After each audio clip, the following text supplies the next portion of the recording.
At 9:14, on the worst storm night Asheville had seen in 11 years, the power went out in my building, and 30 seconds later someone knocked on my door. I assumed it was my building manager asking me to look at the panel again. It was Celeste from across the hall, standing in the dark with a flashlight between her teeth and a full French press balanced in both hands. She spit the flashlight into her palm and said, "I made this right before everything died. Help me drink it." That wasn't a question. My name is Sawyer. I was 29 that August, working commercial electrical for a mid-sized contractor in Asheville, which is a beautiful city to live in and an increasingly expensive one to stay in. I had been in my apartment on the third floor of a 4-story brick building for almost 2 years, and the building was old enough to have original crown molding and new enough to have a gym nobody used. I liked it for the same reason most people like a neighborhood bar. It felt like somewhere. Celeste had moved in across the hall 18 months earlier. She was 27, a freelance wedding photographer, and she had arrived with 3 camera bags, 2 lamps she clearly loved more than her furniture, and a 6-foot snake plant she talked to like it understood her. I know about the plant because she asked me once to water it when she was shooting a wedding in Charleston. I did a better job than expected. She thanked me with a note that said, "He survived. You're hired." I kept the note longer than made sense. We had the kind of relationship that lives in 30-second increments. Package saving, elevator sharing, the occasional comment about whoever was burning something on the second floor again. She was easy to talk to. She laughed quickly and didn't hold on to jokes past their expiration. I found reasons to be in the hallway more often than my apartment required. She had ended an engagement 4 months before the storm. I knew about it only because the building's walls are honest, and because her ex-fiance, a guy who wore athletic slides everywhere and called elevators lifts, despite being from Ohio, had moved his boxes out on a Sunday while I pretended to check my mail 17 times. After he left, I thought about saying something. I could never land on what. So we circled, same hallway, same elevator, careful distance. The storm rolled in that Tuesday from the southeast, pushed up from the coast, and funneled into the mountain valleys. By 8 late, it was throwing rain sideways. By 9 late, the lights flickered twice. By 9:14, they quit. The building manager, a retired electrician named Roy, who had given up most hands-on work after his knees went bad, texted me 30 seconds later, "Main panel's throwing fits again. You available?" I grabbed my bag and went downstairs. The issue was a trip 200-amp breaker on the main disconnect. Not complicated, just annoying in the dark with a headlamp. I reset it, watched the floors come back online one by one, and climbed back up to the 3rd floor to find that one apartment was still dark. Celeste's. I knocked. She opened it, and that was when she was standing there with the flashlight and the coffee. "Your circuit's probably the subpanel in the utility closet," I said. "Might be a tripped breaker. I can look at it." "Coffee first," she said, "subpanel second." I followed her in. Her apartment always surprised me. From the hallway, it looked like any other door. Inside, it looked like someone had taken a life, fully lived, and arranged it carefully. Prints hung in clusters. Books were stacked at angles that shouldn't have worked. On the window ledge sat the snake plant I'd watered once and a smaller succulent I didn't recognize. In the kitchens, she poured coffee into 2 mugs by flashlight, and the beam caught the steam rising off both of them. "I have a gas stove," she said. "I made this right as everything died. Good timing or excellent intuition, I haven't decided." "You always prepared for blackouts?" "I'm always prepared for mornings." She handed me a mug. Tonight just came early. The coffee was good. Not coffee good. Actually good, the kind that made you slow down without meaning to. We stood at her kitchen counter in the dark and talked. Not about anything in particular. The storm, the city's aging infrastructure, the 2nd-floor tenant who had apparently been making his own kimchi, which explained several things about the building's smell on humid days. She was funny in a way that didn't announce itself. The kind of funny that caught you mid-sip and made you scramble to not waste good coffee. "Why haven't we done this before?" she said at some point. "Done what?" She gestured vaguely, talked like this. I had a few honest answers, and none of them seemed like the right place to start. "I didn't want to overstep," I said. She looked at me over her mug. You watered my plant for a week and left without asking for anything. That's different. How? A plant can't be weird about it later. She laughed quick, real, gone before I could decide if I'd meant to be funny. You've been overthinking a hallway, she said. You had a whole situation going on. The word sat between us for a second. Situation. Polite for 4 years and a diamond and a Sunday of boxes. I did, she said. Not sadly, exactly. More like someone confirming a map was no longer accurate. That's been over for a while now. I didn't push it. She didn't offer more. We finished the first round of coffee and she refilled both mugs without asking. That was when she said it. I want to show you something. She said it the way you'd tell someone there's a good song on the radio. Easy. No warning for what it would cost me to follow. She opened a desk drawer and pulled out a keycard, the kind you'd get from building staff. Roy gave me this last summer, she said. I do his wife's birthday photos every year. He said it opens the roof access. The roof is closed during weather events. She was already walking toward the hallway. I know. I followed her up the fire stairs to a steel door marked roof access, authorized personnel only. The keycard worked. She pushed through and I came out after her into the storm. It wasn't raining at that moment. There was a gap between bands, the kind of pause a bad storm takes before it decides to get serious. The air was warm and electric and smelled like ozone and wet concrete. Across the valley, lightning moved through the cloud banks in pulses, the whole sky lit from inside. The mountains were silhouettes against it. Celeste pulled out her camera from the bag she had somehow carried up without me noticing. You planned this, I said. I saw the storm on radar this afternoon. And you needed someone to come? She adjusted something on her lens. I needed someone to hold the flashlight if I drop a lens cap. That's why you brought coffee.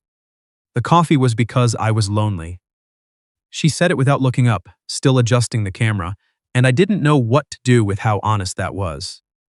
She lifted the camera and pointed it at the lightning. I stood beside her and watched the mountains flicker. We didn't talk for a few minutes. The wind picked up, and she widened her stance without breaking her shot. I had my hands in my jacket pockets and thought about all the evenings I'd heard her, moving around through the wall between our apartments. The shuffle of her work bag at 7 a.m., the occasional burst of music she turned down after midnight. The sound of her laughing at something on her phone. I've been watching you work, I said. And then because that came out wrong, from across the hall, when you have the door open. She lowered the camera, not alarmed, curious. What do you mean? You shoot with the door open when you're editing late. I've walked past and seen the monitor. You have a good eye. She studied me. You know photography? I know when something looks right. The wind moved her hair across her face and she tucked it back with one hand. Nobody's ever said that to me, like it was a casual observation. She raised the camera again. Usually they say, wow, you must love weddings. Do you? A lightning fork split the sky above the western ridge. She fired the shutter 4 times in quick succession, then lowered the camera and looked at the screen. I love the 10 minutes before, she said. When everyone is still figuring out how to hold themselves and the flowers are perfect and nothing has gone wrong yet. She tilted the screen toward me. The shot was extraordinary. 3 forks of lightning against a mountain ridge, blue-white and precise, the city lights below like a dropped handful of change. After that, it gets complicated. Weddings or everything. I looked at the shot again. You should be doing more than wedding photography. I am. She lowered the camera. That's actually. She stopped. Something shifted in her expression that I couldn't name. That's something I found out about this morning. What? She sat down on the edge of the rooftop parapet, camera in her lap. The wind was picking back up. She hadn't brought a jacket. There's a company that runs destination wedding photography across Europe, she said. Headquarters in Lisbon. They've been after me for 2 years to come on as a contract shooter for a season. She looked at the sky. I said yes this morning. I leave in 12 days. The lightning moved closer, but I didn't track it. 12 days, I said. 6 months, then I reassess. Lisbon. Portugal, she glanced at me. I know where Lisbon is. I know you know. I sat beside her. The concrete was still warm from the afternoon heat trapped under the storm. Why are you telling me this up here? She was quiet for long enough that another band of rain moved across the valley toward us. I could see it coming, a gray curtain sweeping across the ridge. Because I almost didn't go, she said. What stopped you the first 2 years? She set the camera down carefully on the other side of her. Him. The word came out flat, the way you say the name of a place you're not going back to. He had opinions about me leaving for 6 months, about whether my work was worth building a life around or just a hobby I charged for. She watched the rain approach. I spent 18 months believing him enough to almost give it up. I didn't say anything. There wasn't a good thing to say that early. And now the thing stopping me doesn't exist anymore, she continued. And the offer is still on the table, and I said yes. And I should feel like I won. She turned to look at me. I feel like I lost something I never actually had yet. The rain hit us then, hard and sudden, the way coastal storms move in the mountains. There was no easing in. 1 second, the air was just threatening. The next, we were completely soaked. Celeste laughed out loud, startled, and held her camera against her chest with both arms. I stood and pulled her up by the elbow, and we ran for the door. She got there first, used the key card, and we stumbled back into the stairwell dripping water onto the concrete steps. Her hair was plastered flat. Mine was dripping off my nose. She wiped her face with the back of her wrist and looked at me with an expression I hadn't seen before. Wide open, slightly stunned, genuinely delighted in the specific way that only cold, unexpected rain can cause. You didn't bring an umbrella either, she said. I had about 4 seconds to decide to follow you up there. Fair, she checked the camera. Dry, she exhaled. We walked back down to the 3rd floor, leaving wet footprints on every step. Outside her door, she stopped and turned. Can I ask you something? She said. Yeah. Did you think about saying something? After he left. The honest answer was yes, multiple times, with at least 3 different openers I scrapped before leaving my apartment. I didn't know where the line was, I said. She studied me. I don't mean then. I mean now. She leaned her shoulder against her doorframe. You've been careful with me for 18 months. I'm leaving in 12 days. I'm asking if you were waiting for a better time, because I need to know that's not a thing that exists. That landed like something physical. I was, I said. She nodded once, slowly, like I'd confirmed a theory. The better time was probably 6 months ago. Probably. What would you have said? That you're the only person in this building whose door I actually want to knock on. She was quiet for a second. The hall light above us buzzed, her sub-panel still off, building on emergency lighting. Her face was half in shadow. That's it, she said. And that I kept your note. What note? He survived. You're hired. She blinked. Something in her expression shifted the way a room looks different when someone opens a window. You kept that? For longer than I should have. Yeah. She pushed off the doorframe. Come in, she said. You need a dry shirt. I followed her in again. She disappeared into her bedroom and came back with a gray long sleeve from a photography workshop. I changed in her bathroom.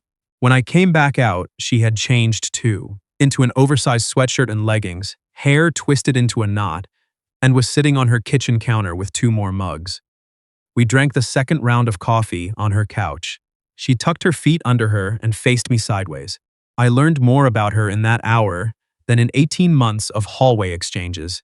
Her family was in Portland, Oregon, a mom who taught middle school, a dad who restored vintage motorcycles, a younger brother studying civil engineering at Oregon State. She had moved to Asheville for his job at a biotech company and stayed for the mountain light, which she said was different from coastal light in a way she couldn't explain and didn't want to. I built a life here on someone else's reason, she said. Does that make it not yours? She thought about that. No, she said. It just means I built it under pressure. Some parts didn't come out straight. Name one thing that came out right. She looked around the room. The plant. She pointed at the snake plant on the windowsill. I didn't know anything about plants when I got him. I read 3 books. I learned what indirect light meant. He's 5 years old and still going. I know, I said. I watered him for a week. You really did a good job. You mentioned. I meant it more than I said it. The rain was heavier again now, hitting her windows in long, diagonal sheets. She leaned her head back against the couch cushion and looked at the ceiling. Tell me something real, she said. About what? About why you've been so careful, the real reason. I had a version of this story I'd told before, the short one, the diplomatic one that made me sound thoughtful rather than scared.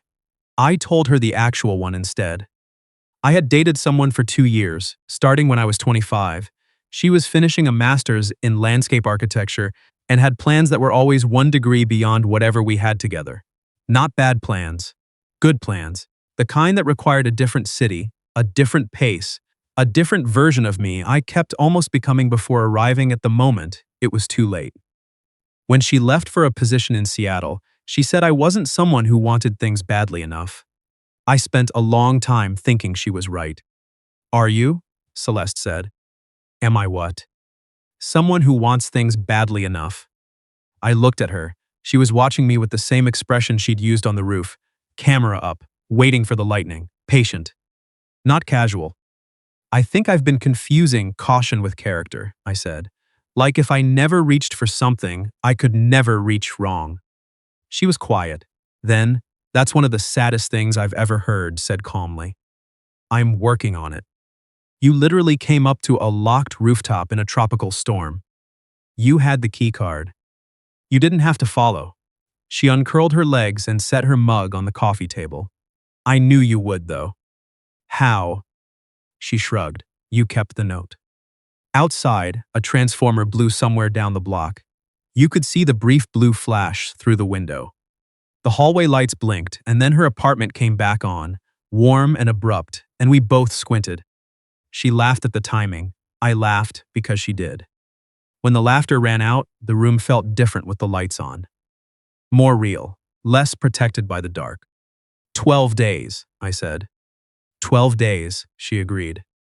I don't want to make this into something that makes you second-guess going. She shook her head. I'm not second-guessing going. She paused. I didn't want to find out what this was supposed to be after I was already on the plane. What do you think it's supposed to be? She looked at me for a long moment. I think it's supposed to be more than a hallway. She reached across the couch and set 2 fingers against the back of my hand, lightly, the way you test a surface before committing to it. That's as far as I've gotten. I turned my hand over and held hers. Neither of us moved for a minute. The rain kept going. The snake plant stood in the window. I could visit, I said. Lisbon is not the moon. It's an 8-hour flight. I've done 12-hour drives to see bad football games. She almost smiled. This would be better than a bad football game. Considerably. You'd come to Portugal. I'd buy the ticket before you landed. I meant it, and she seemed to know I meant it, which was its own new thing. I'm not using distance as an exit. I want to be clear about that. She squeezed my hand once. He used distance as an exit, and he only lived across town. Then I have nowhere to go but up. She actually laughed at that, which felt better than any joke I'd ever landed. We stayed up until well past midnight. She showed me the Lisbon project on her laptop, a portfolio of the company's work across Spain and Portugal, coastal ceremonies on clifftop venues, a vineyard wedding in the Douro Valley, a civil ceremony in an Alfama courtyard with afternoon light cutting through the tiles. She talked about the light the way she'd talked about the mountains, with the specific vocabulary of someone who had been paying close attention to something for a long time. I told her about my work, which people usually found boring, but she asked questions that made it interesting again. Why certain buildings had different electrical demands, how old wiring told a story about when a structure was built, and what people expected of it then. She said photography was the same. Every image was a record of what the light was doing at exactly that moment, and never again. At some point, she rested her head on my shoulder, and I didn't make it into anything more than what it was, which was enough. When she walked me to the door after 1 a.m., she stopped with her hand on the knob. I'm glad you came up to the roof, she said. You didn't really give me a choice. I did, though. She looked at me directly. That was a choice. I knew what she meant. I had made it. I didn't regret it. Can I take you to dinner tomorrow? I asked. Yes. And the 11 days after that? She tilted her head. That's a lot of dinners. I'm trying to catch up. She opened the door for me. I stepped into the hallway. She leaned in the doorframe with her arms crossed and watched me the way she'd watched the lightning, like she was waiting to see what it did next. Sawyer, she said. Yeah. I kept your number in my phone under electrician across the hall for a year and a half. What did you change it to? She smiled, slow and real. I'll show you tomorrow. She closed the door. I stood in the hallway for 5 seconds longer than necessary, listening to the rain. We used all 11 days. Dinner became coffee, became a Saturday, at the River Arts District, where she photographed street murals with the same gravity she brought to wedding portraits. I fixed a persistent flickering issue with her bathroom light that had apparently been bothering her for 8 months, and she couldn't believe she'd waited that long to mention it. We drove up to the Blue Ridge Parkway on a clear morning, and she shot the ridgeline while I sat on the car hood and drank gas station coffee. She made leaving sound temporary, but I'd seen how she looked at the mountains. She was going to miss them. The night before she left, we sat on my balcony. Not hers. She said she didn't want her last night looking at the same view she'd had for 18 months. She wanted to see something slightly different. How's the angle from here? I asked. Better, she said, which I suspected was only partly about the balcony. She put her head on my shoulder. We watched the city lights below the ridgeline. I need you to do something for me, she said. The plant. She laughed. Yes, but also. She lifted her head and looked at me. Don't do the thing where you decide this is already over, because it's hard. Don't start grieving it before anything's happened. I had been doing exactly that for 3 days without admitting it. She knew because she was paying attention. She always was. I won't, I said. I'll call. I'll send photos. I'll send photos of bad architecture, and you can tell me what the wiring probably looks like. That's the most romantic thing anyone has ever said to me. She kissed me. Not for the first time in those 11 days, but each time felt decided, like something she'd weighed and landed on rather than fallen into. When she pulled back, her expression was clear, and a little sad and completely certain. It was the face from the roof, wide open. 6 months, she said. 6 months, I agreed, and then we figure out the rest. She left for the airport at 5 a.m. I carried 2 of her bags to the rideshare and watched it pull out of the lot. Then I went back upstairs, unlocked her apartment with the spare key she'd left, and checked on the snake plant. He was fine, well lit, unbothered. I sent her a photo with the caption, "Still standing." She replied from the boarding gate, "So are we." She was right. 6 months turned into a specific education in what a person was made of.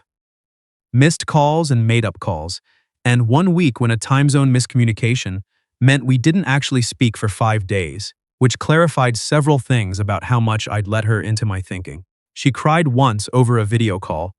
A hard day when a ceremony venue canceled 2 hours before a clifftop wedding, and she'd had to redirect 40 guests in a language she was still learning. I stayed on the call for 2 hours. I didn't fix anything. She said that was exactly what she needed. I flew to Lisbon in month 3. She met me at the arrivals hall in a linen shirt, the color of straw, and a camera bag I didn't recognize, which meant she'd bought it there. She looked like someone who had been eating well and sleeping in good light and occasionally crying about venues. She looked exactly like herself. She showed me the city for 5 days, cobblestones and tram cars, an afternoon pasta nata, eaten, standing at a counter, and the light. She was right about the light. It came off the river at a particular angle in the late afternoon that turned everything it touched into something worth keeping. On the last day, I stood on her apartment's narrow balcony overlooking an alley and looked at the city. She stood behind me with her arms around my waist and her chin on my shoulder. Well, she said. It was the question I'd been assembling an answer to for 5 days. I thought about what I'd be leaving, the building, the mountain light, the work I was good at in a city I knew. I thought about Roy and his bad knees and the second-floor tenant and his kimchi. Then I thought about a woman who had stood on a rain-soaked rooftop with a camera and no umbrella because the lightning was happening right now, and she was not going to miss it. There are electrical contractors here, I said. She was quiet for a long moment. I'm not asking you to move next week, she said. I know. 6 months is still 2 weeks away. I know that too. I turned around. She was watching me with that expression again. Waiting, patient, camera up, but I want to stop treating the answer like a risk and start treating it like a decision. Is that different? Yeah, I said. A risk is something that might go wrong. A decision is something you make because you've thought about what matters. Her eyes searched mine. What matters? I thought about 11 days of dinners, a plant on a windowsill, a note I kept in my drawer for months, a rooftop in a storm. You know what matters, I said. She did. She stepped forward and kissed me in the Lisbon afternoon light, and I held on. I gave my notice at the contractor 2 weeks after I came home. I found work in Lisbon through a referral I would spend years being grateful for. I moved in the spring, into my own apartment first, 2 streets from Celeste, because we were choosing each step rather than skipping to the end. A year after the blackout, she came back to Asheville for a weekend to shoot a longtime client's daughter's wedding. I flew back with her. We walked through the old building's lobby and rode the elevator to the 3rd floor and stood in the hallway between our 2 old doors. Yours was always slightly more interesting, she said. Mine had an electrician. Mine had a snake plant. She looked at the door. Do you think whoever's in there now is watering him? Probably not right. She took my hand, and we took the stairs to the roof. Roy's keycard still worked. She'd never given it back. We pushed through the door into a clear October evening, the mountains orange and gold in every direction, the city below catching the last of the afternoon light. She raised the camera out of habit, then she lowered it and just looked. I don't need to shoot this one, she said. I stood beside her and looked at the same view. No, I said, some things you just keep.